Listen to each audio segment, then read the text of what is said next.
This time I don't want to speak only. Why should I speak? Why should I not allow you to speak? Since how many years are you in the business?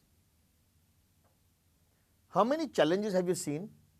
Oh, sorry, I forgot to talk about the topic itself. Fine guys, forget about it. I'm not here to talk about the topic anymore. We are already in the chapter number 4, uprising, and I don't have to talk about the topic itself. Why? Because let you decide the name of the topic here. I'm going to give you examples. There is a person who's playing golf. He plays once in a month, once in a year, and then perhaps wants to think himself as a professional. Do you think so? No. I know a guy who plays tennis, and he plays once in a while and then thinks about himself as a professional. Do you think so? The same applies for business. You can't do a part-time business. You can't do a time pass business. You can't do a business with 10% or 20% of your heart in it, remaining 30%, 80%, 60% roaming around in the world. No, guys. Your lesson number 2 and the last lesson of the uprising is talking about a very, very firm concept, and that is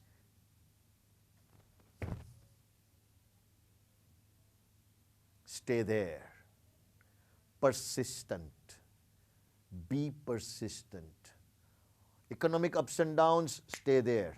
Psychological ups and downs, stay there. Emotional ups and downs, stay there. Be there to be there. Because if you're going to be persistent in one thing, if you're going to stay there in one thing, it's going to be the most important thing. You know, guys, I have a very small anecdote from a very close friend of mine. He's actually in the same business that we've been doing right now. He's in the business of video shooting. Okay? And one day I was talking to him, and his maternal uncle had just passed away. And he was still supposed to go for a video shooting. But video shooting of the other side is of a marriage. And here the maternal uncle has passed away. He's still dressed reasonably good before going out of the house. And I asked him that, why are you doing that? And he very, very nicely said that although there's a sad incident in my life, where we are going to do the video shooting is their best incident in their life. We can't go with the sulky face and a loose, pathetic clothing. We have to be dressed nicely, and we have to be a part of the enjoyment of that particular event. Guys, imagine the persistence of this person. He's there, and he's there for that, and therefore for last 30, 40, 50 years the person rules that business. Guys, in family business, be persistent. If you have an idea you want to execute, then please do it passionately and persistently. You have an idea, you want to do something, and somebody comes and says, oh, it's a bullshit idea. I think it's a bullshit idea. Another person comes and says, it's a bullshit idea. It's a bullshit idea. 10 people come and tell it's a bullshit idea, and you actually conclude that it's a bullshit idea. Why? You didn't have that passion. You didn't have that, cause. You didn't have that purpose behind it. And therefore, with telling of 10 people, you're beaten. Guys, let 100 people come and tell you also. But if your conviction is high, if you are persistent about making that effort, persistent about making the trials, if you're persistent about staying there in the business, stay put, stay hard, stay fast, nobody can shake that. And that is what keeps you uprising.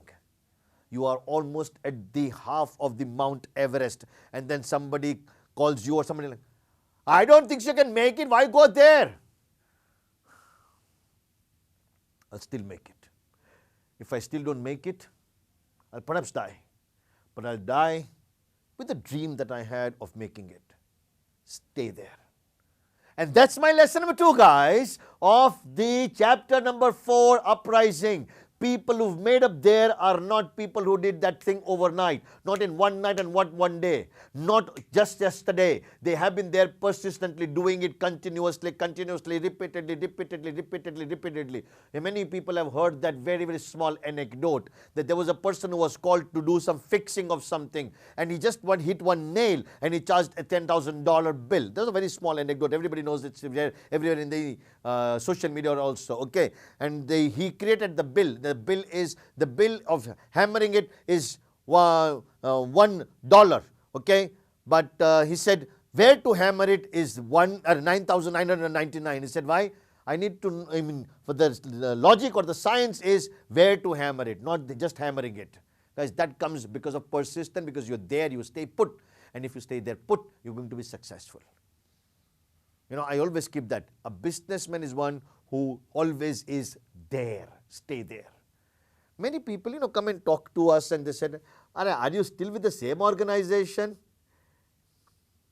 And I smile and say, yes. I am not still there. You can say, I am there.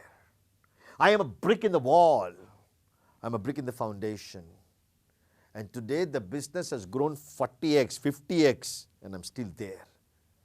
I am there as power. I'm there as support. I'm there in the base. I am there to grow the business. I am there. And I'll make sure that I'm there so that this wonderful edifice that I have created has a long-lasting longevity and it can become successful. Guys, stay there, stay put. That's one of the most important lessons for you to go to the next level, uprising. That's the end of chapter number 4, lesson number 2. Have a great time. God bless you guys. I hope you enjoyed the series of learning management from family business. Guys, family business is one of the most revered and respected form of founded businesses because in that the entire family has a stake. And because they all get affected by the outcomes, pluses or minuses of that, it's a very, very powerful source of economy, business, employment, growth, opportunities. Keep loving them in case you have. In case no, pick up a family business from where you can learn something, guys. It's not necessary to always have a family business. You can learn from another person's family business and also become a champion in that process. Have a great time, guys. God bless you. Thank you. Thank you very much.